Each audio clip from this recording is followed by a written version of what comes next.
about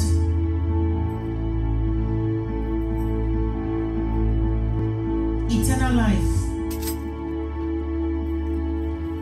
I want to make this a little bit interactive if you don't mind. Eternal life. So I want to ask you, when you hear eternal life, what do you think eternal life is? And even children can answer if you want to. When you hear eternal life, everlasting life, for example. Everlasting life. So eternal life. What do you think eternal life is? Wake up, my brother. I see your head nodding. What do you think is eternal life?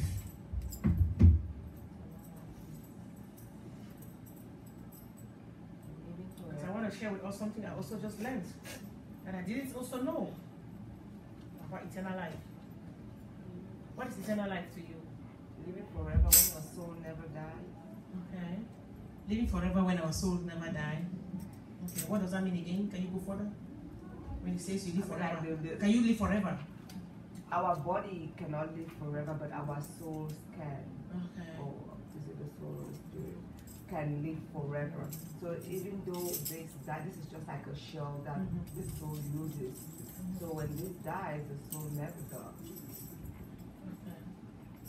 Yeah. So okay. So which means that what you're saying is that which means that when we die, our soul will not die. That's eternal life. Okay. Good. You were saying something? I think it's the same body. I don't know why I feel like it's going to be the same body, because when Jesus' body disappeared, Moses' body disappeared, and when Jesus came back, you could still see the scars, and he was in his eternal body, and he broke bread and he had lunch with his disciples. So the body is still very much the same. It still has the same needs. You can still eat, but the only difference is that you've already died, so you can't die again. So the second time around. And that's why, like, you notice, like, God hid Moses' body, Elijah's body was taken off. Because they're gonna come back with the same body again. So, in my opinion, I think that it's not necessary. I think it's gonna be a body that still needs food, because even, remember with Abraham and the angels, they came and ate too. So it's going to be a body that still needs food. It's going to be a body maybe that still needs sleep or I don't know. Okay, so eternal life is the life after this earth, right? Yes. The life we live, right? Yes. That's what you also say, right? The life we live after we've lived here. Okay. Amen. Good job to every one of you. That's also how I thought and I believe eternal life is. But I found the secret of eternal life. Go with me to John 17. Let's see what exactly eternal life is. John 17. John chapter 17. Let's read from verse 1 to 3. Verse 3 is what gives us specifically what eternal life is. Every one of us, that's what we think eternal life is, but I also thought eternal life is, that's what it is. But eternal life is a life that we live. Eternal life is not a life we live after death. No. Eternal life is a life we live now. Eternal life is a now possession. Eternal life is a now inheritance. Eternal life is a now victory. It's now. So many of us Christians, we believe that we have to just, we have to die and then before we inherit eternal life. Eternal life is a now inheritance. It's a now possession. Are you hearing? It is now. And let's look at what eternal life is in John chapter 17, verse 1 to 3. This is when Jesus was about to go to the cross. This is his last message, his last prayer before he died. He was talking to his Father. He said these words, the Bible says, this word Jesus spoke and lifted up his eyes to heaven and said, Father, the hour is now come. Glorify your Son, that your Son also may glorify thee. As thou hast given him power over all flesh, that he should give eternal life to as many as thou hast given him. Verse 3 is what is eternal life. And this is eternal life, that they might know you, the only true God, and Jesus Christ whom you have sent. Eternal life is not after now. Many of us would think we have to go wait when we die, we'll go and we inherit eternal life. No. Eternal life is what? Now. So what is eternal life? Eternal life is knowing God. Amen. Eternal life is knowing God and knowing Jesus. So the key to eternal life is knowing God and knowing Jesus. Hallelujah. What does that mean when Jesus is talking about knowing God and knowing Jesus? Actually, look at John chapter 4:14 also. Let's look some few scriptures also about eternal life. Anybody? Somebody open John 5:24. Another person open John 4:14. Quickly. Another person John 6:40. I'm going to open John 6:40. One person John 4:14. Are you there? If you're there, read it. John 4:14. John 5:24. You have 5:24. Read 5:24. Verily, verily, I say unto you. Verily, verily, I say unto you. He that heareth my word. He that heareth my word. And believeth on him that sent me. And believeth on him that sent me. And hath everlasting life. Has everlasting life. And shall not come into condemnation. And shall not come into condemnation. But is passed from death unto But life. is passed from death unto life. So eternal life, there are two keys to eternal life here. Two only. Believing in God and knowing God.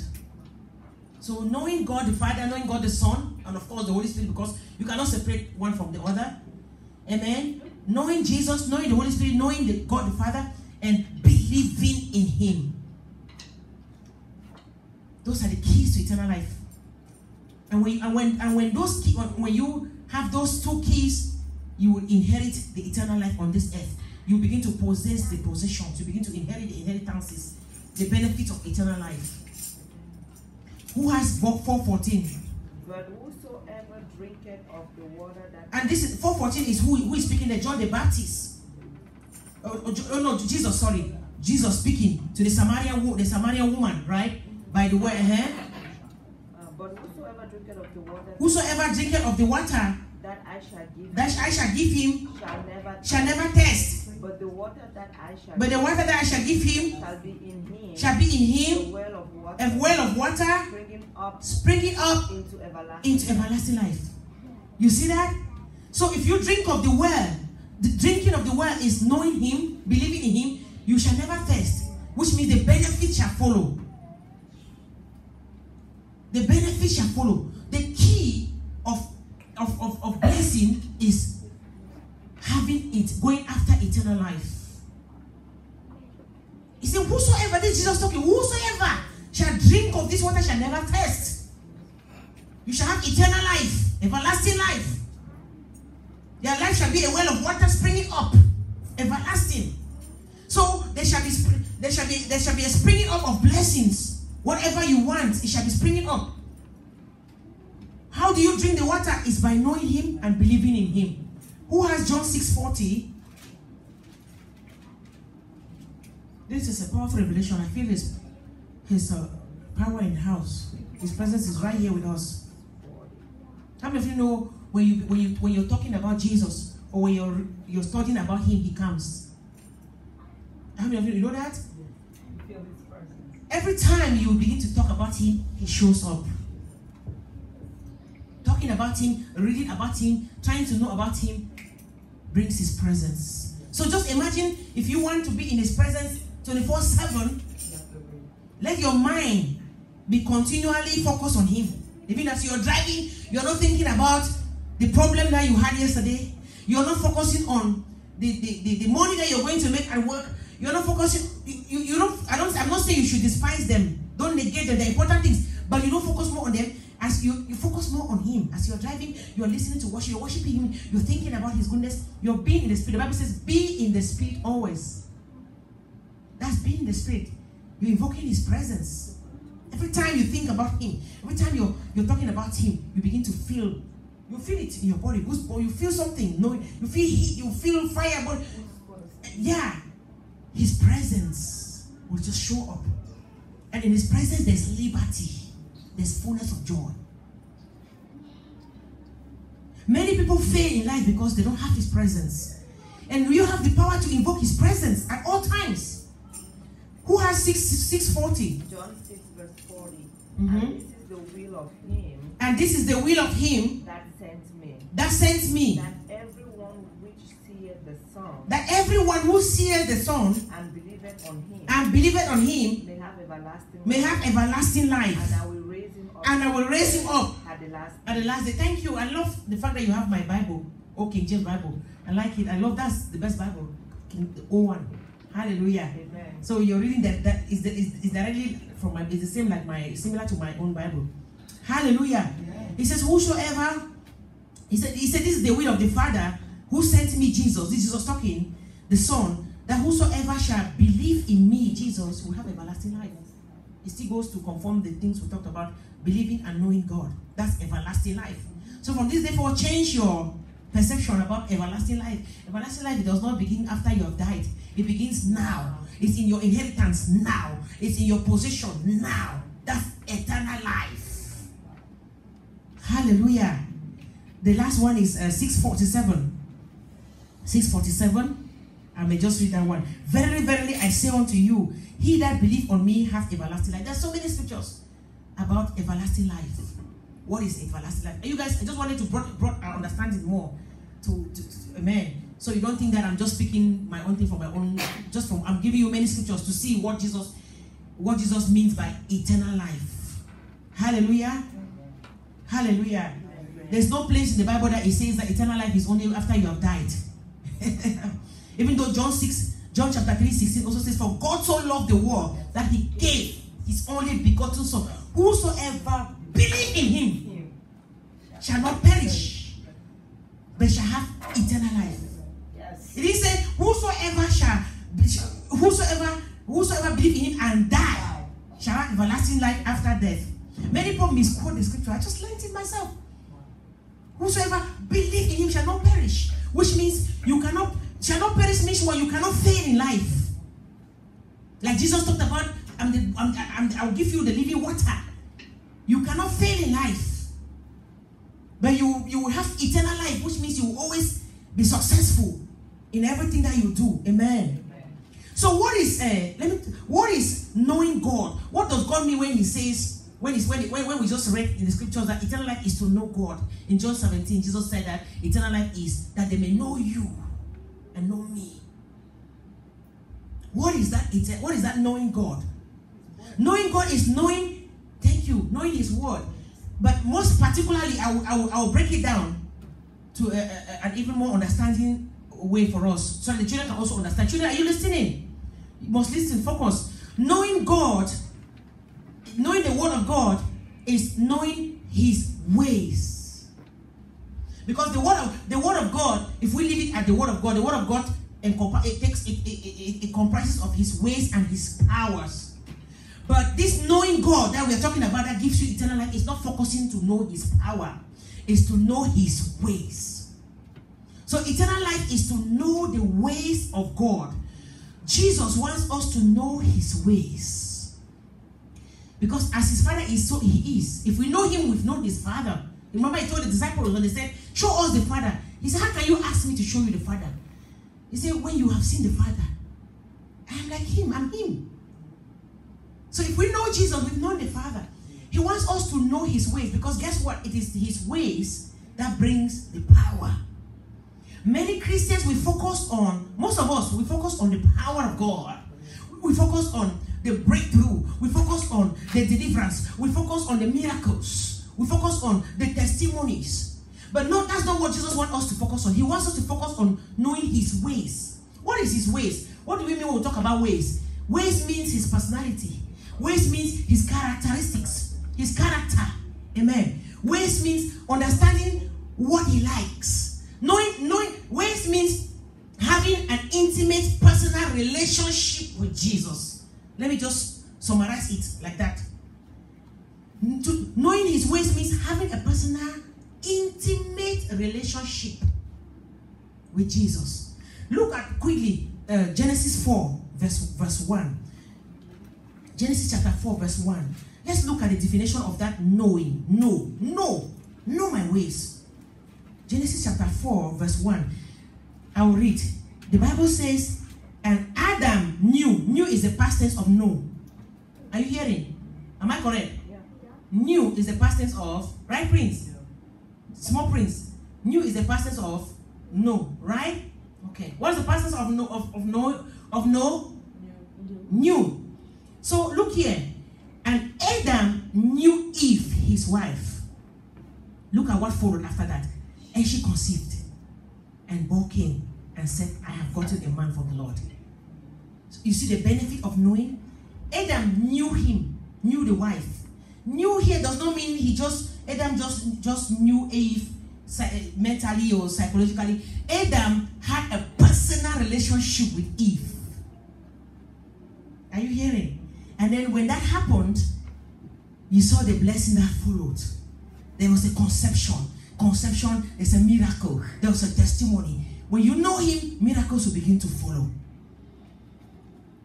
Are you hearing? Yes. Miracles will begin to follow. So Jesus wants us to focus every day understanding his ways. He wants us to focus our life every day understanding his what? His ways. Okay, take for example, let me use Belinda as an example because she knows me very well. She's been with me very long enough. Let's say she has a problem that, let's say she has a prayer need, for example, and in her mind she knows that my pastor can help me with this problem. I can call her. She will help me. Why does she believe in me? Why does she believe in me that I can help her? Why do you believe in me that I can help you with this prayer need? Because I know your relationship with God. I know you have an intimate relationship with God. Okay, because you know about my relationship with God. And I know you. And also because you have a relationship with me. Okay, let me even break it down in a more simpler form. Let's say, for example, she has a very severe financial situation that she needs $20. It's a do or die. And then she knows that she can call you and ask you for that money. And you can help her. And she knows that she knows your financial problems also. But she knows that if you have, you will give her. And she calls you. Why? Because I have a relationship with her. Because she has known your character. In life, we know people we can depend on. We have friends and we have friends. We have family members and we have family members. Am I correct? We have colleagues and we have colleagues. Right? Why are we able to differentiate? Because we get close to the people. We spend time with them, we talk to them, we examine them, we explore our relationship with them, we look into them, we see into them, we test them, right? And then we know we can believe in them. So we have already done all of that. We have made a conscious choice to know you. Right? To know you, whether I can trust you, I can depend on you first. So we begin to study you, see how you're doing, see your lifestyle, see your ways, see what you're doing, see your character. If you have a colleague that, if you go to her to ask for money, she will just begin to curse you or begin to call everyone and tell everyone that, do you know that car that she's driving like that, if I did not borrow her $100 last year, she would have been evicted from. Would you go there? No. Because you know their character. You know they will help you, but they might tell somebody else. Because you know their character, you might not even want to go there, right? Yeah. But the one that you get the point I'm trying to make here. The point I'm trying to make here is when you just the same way we know our friend's character, our personal relationships, the character of our personal relations, right? It's important. It's as important as us also knowing the character of Jesus. Because if I don't know, before I want to make you my friend, but I have to come close to know you, whether I can trust you first. The same thing. Eternal life is knowing God and believing. You can't believe in God if you don't know Him. I can't believe in you if I don't know you. I have to spend time with you, know you, before I can trust you and believe in what you say. If you tell me, Pastor, wait here, I'm coming next at 1 o'clock. Amen? If you tell me, wait here, let's say you have a bill due at 12 midnight and I promise you that I will give you the money to pay the bill, and it's 11:45, I've not yet called you. Even if you're neighbors, you will not call anybody else because you know that Pastor has never failed me. She will still show up. Are you catching the revelation? Are you catching where I'm going to? Because you know that, no, she's very faithful. She's trustworthy. she's a woman of her word. She will give it. It's 11:45. It's 15 more minutes to time. But I will still wait. She has never failed me. Because I know I reminded her this morning to make sure she didn't forget. She said, no, I know I will do it. And wait. Same thing with God. So the reason why most Christians don't wait is because we don't know Him. The reason why we are impatient to wait is because we don't know Him. Take for example what is happening at the door here now. Should we be troubled by it? If we know Him, if we know the God that we serve, should we be focusing on this thing? No. What has He promised us in His word? What has He promised you in His word? If you know the God that you serve, should you be worried about being evicted from your house for no payment of your rent? No. You know that He will show up on time. Yes. He's planning something. Because you know Him. But if you begin to panic and therefore, because you don't know Him. You don't know Him. There's no way you can know this Jesus and you not follow Him. Jesus said, my sheep hear my voice in John chapter 10 and they follow me. So if you are His sheep, it means you know Him. You know His voice and you what? And you're just following. Whichever direction He's going, you know He's not going to fail you. His voice, what does His voice say? His voice said, even though you walk through the valley of the shadow of death, fear not evil, for I will be with you. We just read in 2 Corinthians chapter 4 today in verse 9. What does His voice say? He said, even though you are cast down, you are not destroyed. You are persecuted, you are not forsaken. That's His voice. My sheep hear my voice and they follow me. Are you cast to the ground? Then you will remember. Because I know His voice. His voice says, even though I'm cast to the ground, I am not abandoned. Whatever you're going through, when you know the character of Jesus, when you know His ways, you will hold on to His voice. You hold on to His words. Hallelujah. So eternal life is what? Knowing God's ways and believing in God.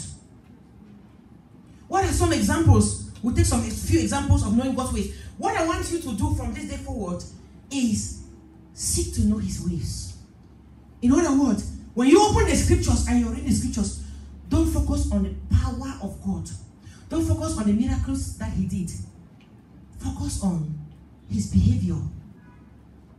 Jesus wants us to begin to focus on His character. How did He behave in this situation? What did He do in this situation? As you begin to seek to know, His ways, you also be behaving like Him. Because the Bible says we are like Him, right? We are a replica of Him. We are His glory. We are Him. So if you begin to study His divine nature, you will begin to also have that divine nature. That divine character. Are you hearing?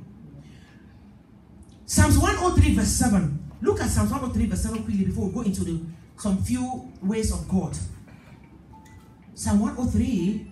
Anybody who is there ready for me quickly? Verse 7. Thank you, Jesus. Psalm 103 verse 7. It says, He made known His ways to Moses. This is God. He made known His ways to Moses and His acts unto the children of Israel.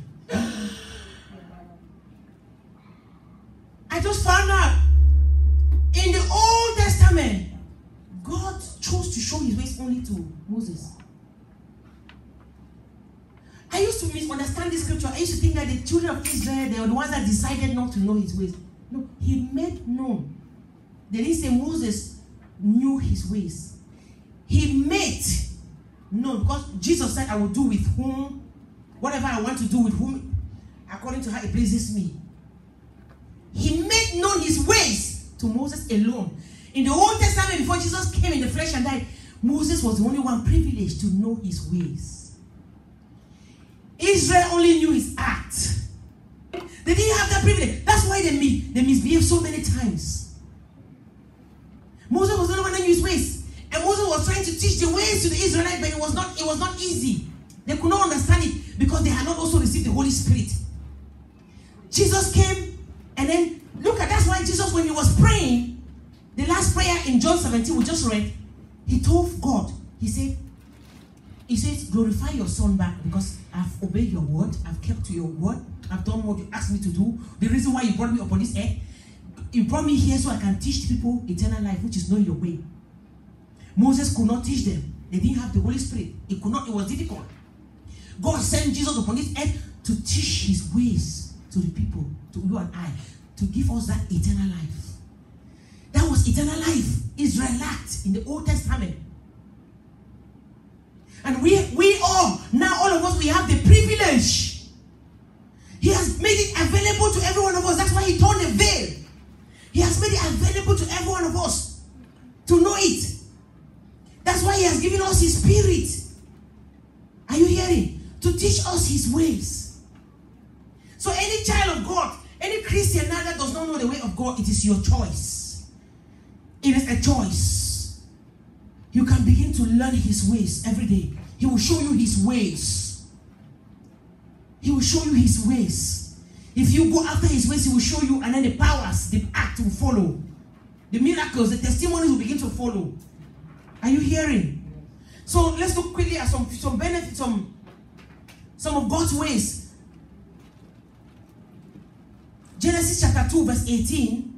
One of God's ways is that God cares about our needs. In Genesis chapter 2 verse 18, when God created Adam, hallelujah. Genesis 2:18. After God had created Adam, and the Bible says in verse 18, and the Lord God said, read it for me if you're there, somebody's there. And the Lord God said. And the Lord God said, it is not good that man should be alone. That man should be alone. I will make him an help. I will make him an help meet for him. Adam is not the one that went to God and said, I need a wife. I need a partner. I can't be alone. God looked at Adam after he had met him. He saw a need for a wife. He said, it is not good for man to be alone. I will make him a helpmeet. What am I saying here? One of God's ways is that he cares about your needs. It doesn't matter what your need is. It doesn't matter what you are in need of. It doesn't matter whether you are in need of a job, finances, educational career, immigration condition, marriage, whatever. God knows and he cares. Are you hearing? He cares. And because he cares, he's going to provide your need for you. He cared about Adam's needs and he provided it for Adam. God shall provide for you your needs. Amen. Amen. All he wants for you to do is to learn his character. And one of his character is that he cares about your needs. He will meet you at the point of your need in the name of Jesus. Amen. I prophesy that in this month of May, the remaining 4 days, every area of your need, God shall meet you in the name of Jesus. Amen. In this year 2018, every area of your needs, God shall meet you in the name of Jesus. God shall provide for you in the name of Jesus. So, like I said earlier, when we know his ways, we have to pick his divine nature as well. Hallelujah. So if God cares about our needs, it means God wants us also to care about the needs of others. Right? Because he said to Abraham, I will bless you so you will be a blessing unto others. The only reason why he blesses us and gives us is because he wants us to also bless others.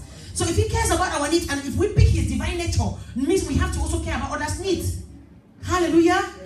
When was the last time you looked at a brother who is in desperate need and you don't have much, but you share, you're a better position than that your brother or the sister, and you shared what you have with him or her? Let me tell you something. God cannot bring somebody to talk to you about their problems, their desperate needs, if God knows you cannot provide, you cannot support them in one way or the other. There are some people that will just come to you and they'll cry out about something. Are you hearing? And you don't really have much, but you have a little.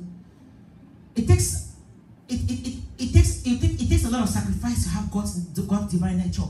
You have little, but God wants you to sacrifice a little bit of that little to bless that person.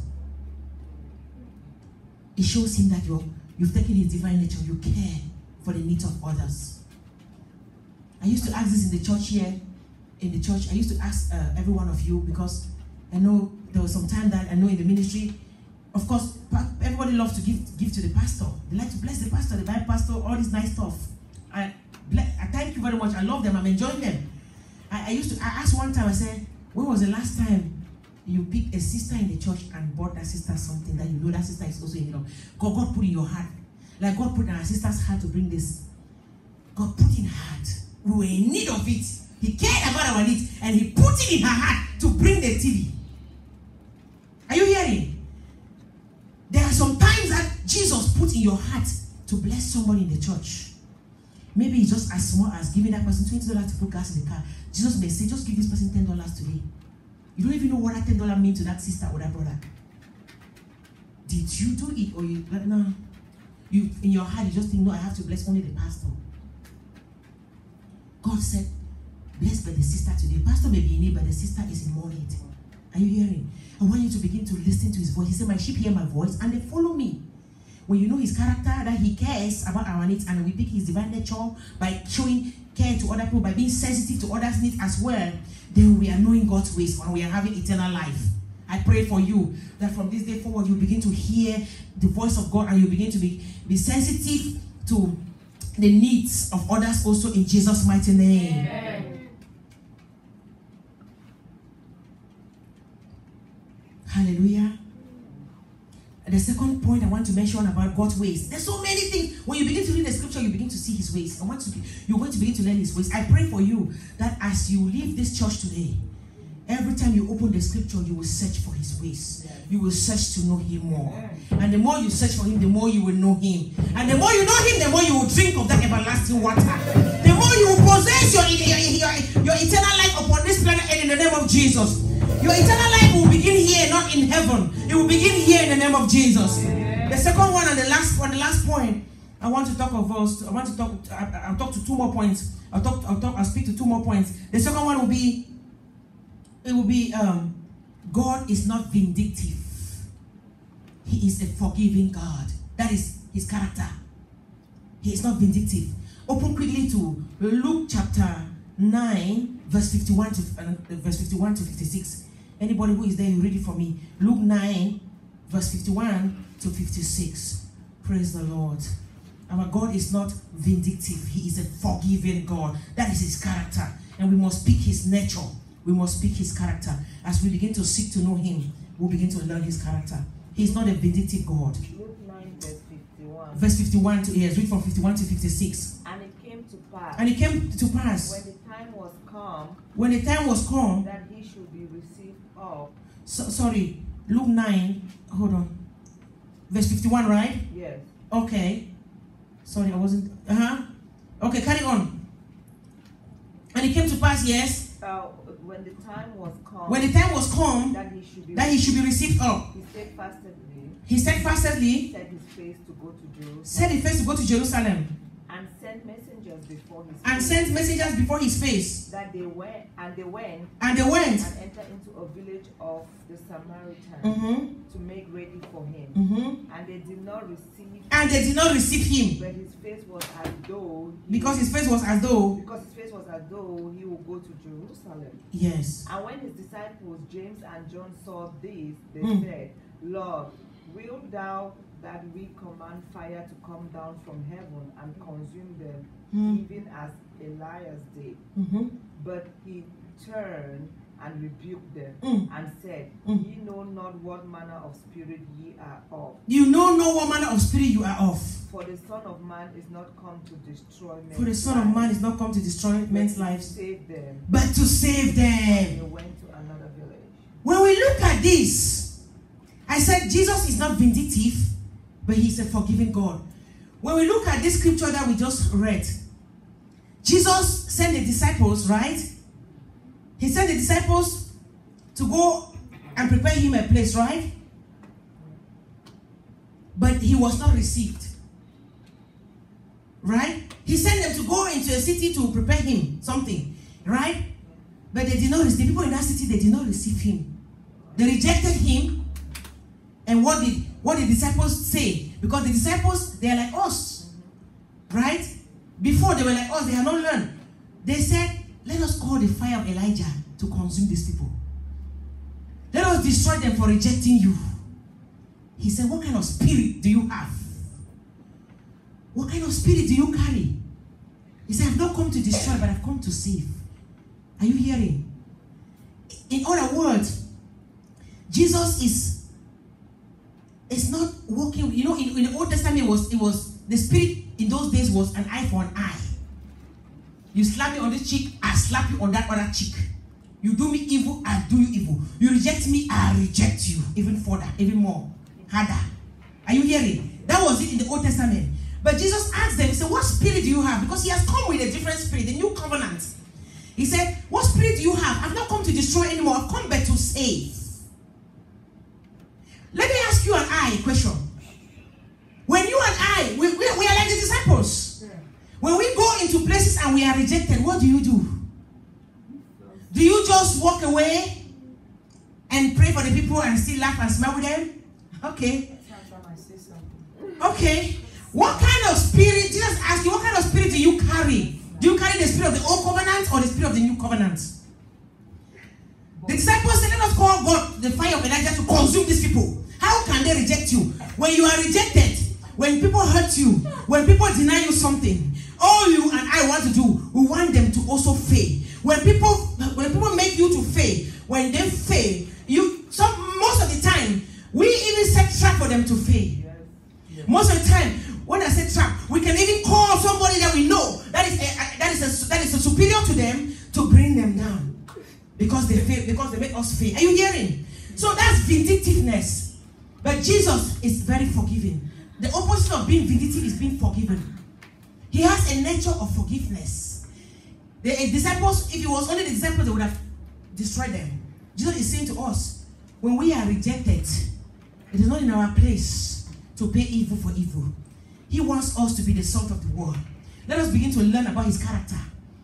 When we are rejected, let us continue to love. I'm not saying to continue to re-associate with the people. Of course, you don't associate with people that make you to sin. Amen? You separate yourself from the things that will make you to sin. But don't be vindictive. Don't be the reason why that person will fail. Don't be the reason why that person will be destroyed. The Bible says, vengeance is mine, I will repay. Give place to wrath. Leave the rest for Jesus to do. That is his character, amen. A character is not to be vindictive, amen. I pray for you against any spirit of vindictiveness in your life in the name of Jesus. Amen. If you are somebody that is very avengeful, I command that spirit in your life right now to lose its grip in the name of Jesus. I pray for God's forgiveness spirit to enter into your life in the name of Jesus. So Lord, release upon my life the spirit of forgiveness. Let me take your nature and be like you in Jesus' name. Amen. And then one more character of Jesus. He shows Jesus is not jealous. He's not jealous. Open Luke chapter, that same scripture, chapter 9. We'll read from verse 49. Jesus shows compassion. He shows compassion. He's not jealous. Not compassion, compassion. C-O-M-P-R-S-I-O-N. He's not jealous. He shows compassion. Luke chapter 9. Read verse 49 now. And John answered and said, Master, we saw one casting out devils in thy name, and we forbade him, because he followeth not with us. And Jesus said unto him, Forbid him not, for he that is not against us is for us. Amen. Amen. You see, look at the disciples' character here. We've seen the first time they were very vindictive, and then we see now jealousy. And you see Jesus rebuking them, he's teaching them his character. They saw somebody casting demons in the name of Jesus. They were jealous because they said, he's not following us. We rebuke them because he's not following us. Okay, look at it in your own daily life. Apply this principle in your own daily life. How many times in your own personal life have people refused to be with you and you have made them your enemies? People have refused to do the things that you want them to do with you. Even your family members, even your friends at workplace, and you have made them your enemies because you have refused to do this with me. And this is very common in churches. When a Christian leaves a church, the pastor of the church made that Christian their enemies. The leaders of the church, they made the Christian their enemies. Because you're no longer part of their ministry. You're the enemies. You left. It's very common nature. The disciples, they said, they are not following us, Jesus. They're not with us. They are doing the same thing you're doing, but they are not with us. They're going to the same school that you're going. They're doing the same job that they're doing, but they are not supporting you. They are not working with you. As long as they are not working with you, they are your enemies. That's jealousy. The disciples were jealous. That is jealousy. Are you hearing? Jesus rebuked them. I pray for you. Hallelujah. I pray for you and I pray for myself. I pray for us all. Hallelujah. That the character of Jesus, we will pick it. We will pick the character of Jesus. We will pick his spirit. Amen. And we will never be vindictive. We will never be jealous. When people are not with us, as long as they are doing the same thing, as long as they are doing what is right in God's sight, we will not make them our enemies. We will not be jealous of them. In the name of Jesus Christ of Nazareth. Amen. Hallelujah. I'm going to talk to you about 3 benefits really quickly now. What are some benefits of eternal life? I've been talking about them as we've been going, but I would specifically give some 3 key points. One of the benefits is that you overcome the devil. When you choose to know God's character, you overcome the devil. Ephesians chapter 6 verse 61. Ephesians chapter 6 verse 61. We see it in Ephesians chapter 6 verse 61. When you choose to know the character of Jesus, you will overcome the devil. Ephesians chapter 6 verse 11. I'm going to read it. Hallelujah. It says that put on the whole armor of God, that you may be able to stand against the wiles of the devil. Do you hear that? Put on the full armor. The full armor, which means take everything about Jesus upon you. Amen. The full armor, knowing his character. That's the full armor. And then you'll be able to overcome the wiles of the devil. When you have the character of Jesus, the devil cannot triumph over you. That's why the devil could not triumph over Jesus himself, because he had the character of his Father. Amen. So one benefit is that you'll be able to overcome the devil, which means the devil cannot triumph. No weapon fashioned against your life. That's when that scripture, Isaiah 54:17, will come very alive in your life. No weapon fashioned against your life shall prosper when you have the full armor of God. Hallelujah. Second point, you overcome the power of sin also. 2 Corinthians chapter 7 verse 1, it tells us in that scripture about, it speaks to us there against sin. Amen. The Bible clearly tells us that our bodies are the holy temple of the Lord. Hallelujah. So you overcome the power of sin when you take the character of Jesus. Why do I say that? The fear of God will enter in your heart. It will begin to walk in you when you know his character. Because remember, when you're studying his character, you begin to also pick that character. And Jesus hates sin. So if you pick his character, you will start hating sin. The things that you used to do, you will not want to do them anymore. Because you become conscious of sin. There are so many Christians who will die and go to hell because they have made sin a norm. Many Christians they've made sin a norm. It's okay to sin and just go and repent. It's okay. You know why? Because they don't know his character. If you know Jesus, every time you want to do something that you know is wrong, you will be convicted not to do it. Because you'll be worried about what will Jesus think about you. Are you hearing? When you know Jesus, people who are transformed in the church, they are people who are learning his ways. There are people that have been in church for all their life and they have not changed one bit, because they have not known his ways. They are looking for the power. If you begin to know his ways, you will be transformed. The Bible says in Matthew chapter 15, John 15, it says that my word shall sanctify you. The word is Jesus. When you know him, you shall be sanctified through my word. You will be sanctified. You will be transformed. The nightclub that you used to love to go 24/7, every weekend, you will not want to go there anymore. the bondage that you used to, the cigarette, the things you used to smoke, the men you used to sleep around with, you don't even want to do that anymore because now you become conscious of his nature. You become conscious of sin because he himself, his righteousness. Are you hearing? You'll be picking his character. It will be happening supernaturally. You won't even walk to avoid sin. You won't have to labor or struggle to avoid sin. Sin will break loose off you slowly because you are picking his nature. Don't labor to fight sin. Labor to know these ways, and sin will leave you. Amen? Yeah. Amen. The last point is you will love him more. John 14:23. You will love Jesus. John chapter 14 verse 23. You will love him more. Can you love somebody you don't know? Can you love somebody you don't? Thank you. Thank you, my son. You cannot love anybody you don't know, right?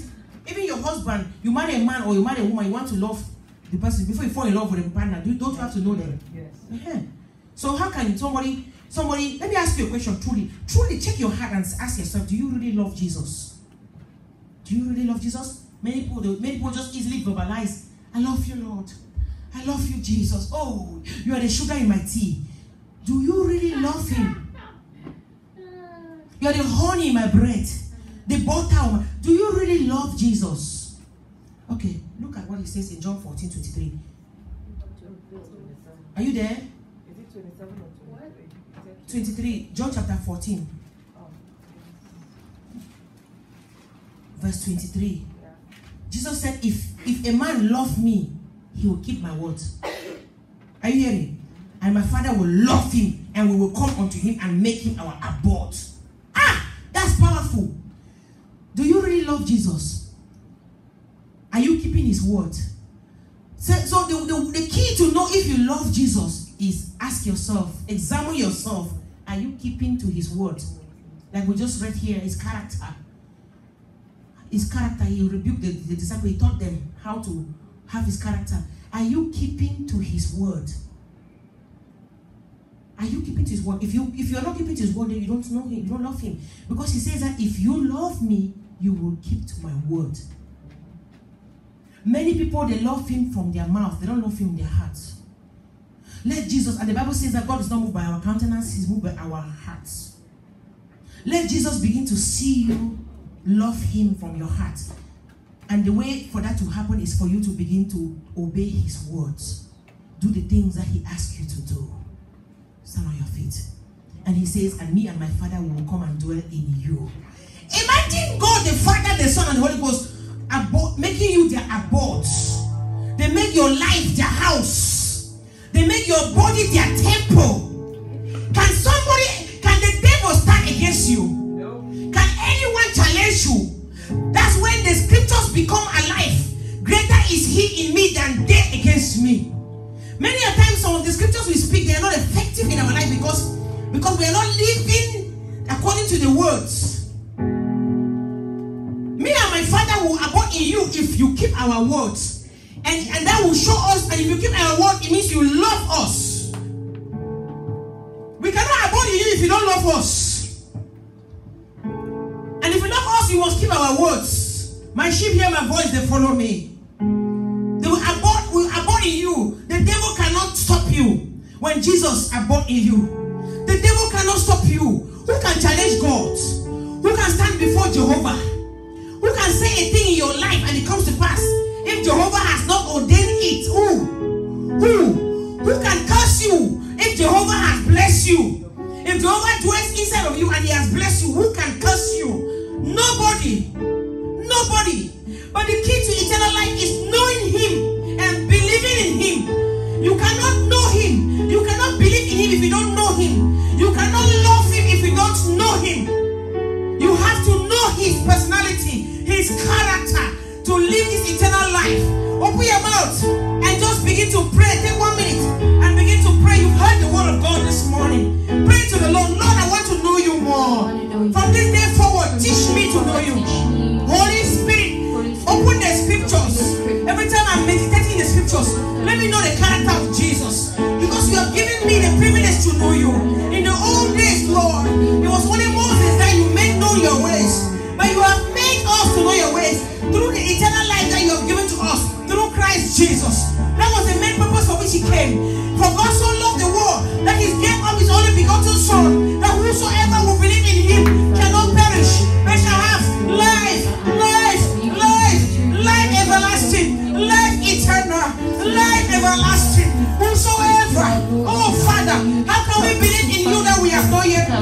How can we believe in you that our hearts have not yet been prepared to?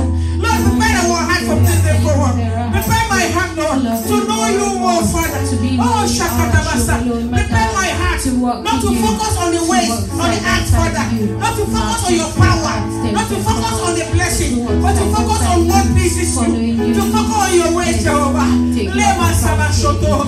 Teach me your word, oh God. Loving you, To know you more. I want to love you more, Jesus. Masobariba shekete. Ekete borababaso. Yakatarabasana. Masekere boshatora. Rekete bosoto. Imasuto bashiata. Lekata barabosa. I want to know you more. I want to know you more, Jesus. Oh, Jesus, I want to know you more. I want to know you more, Father. I want to know you more. Oh, Shabalaba. Oh, Jesus, show me your ways. Lord, show me that. Help me. Help me, Lord, to be like you. Give me your spirit, Father. Help me to be like you. Oh, Jesus. Oh, Lord. Whatever I do, help me to reflect on what you will think about me. Help me to think about what you will do in a situation. I should never voice that follow me. I want to be your follower forever. Oh, Shabalaba. Transform my life. Transform our lives. Transform us, Lord, today. We surrender to you. We surrender to you, Jesus. Somebody surrender to him right now as you're praying. Raise your hand to him, let him know that you want to know him. Surrender to Jesus. Surrender to him. Receive him. Let him be your only helper from this day forward. Let him teach you his word. Let him teach you his word. Let him teach you his word. Oh, Lord, have your way. Lord, have your way.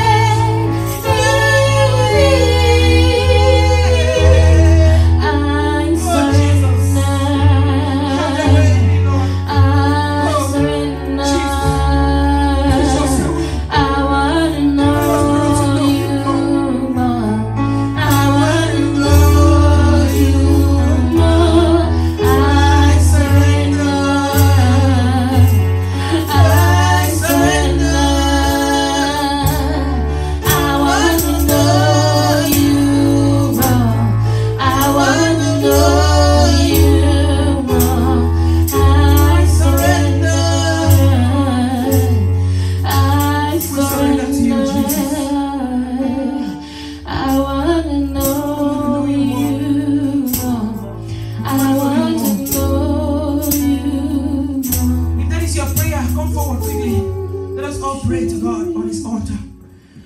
He says, meet me at the altar. If that is your prayer, that you really want him Lord, to teach you his ways, Lord, have your way. step forward to the altar.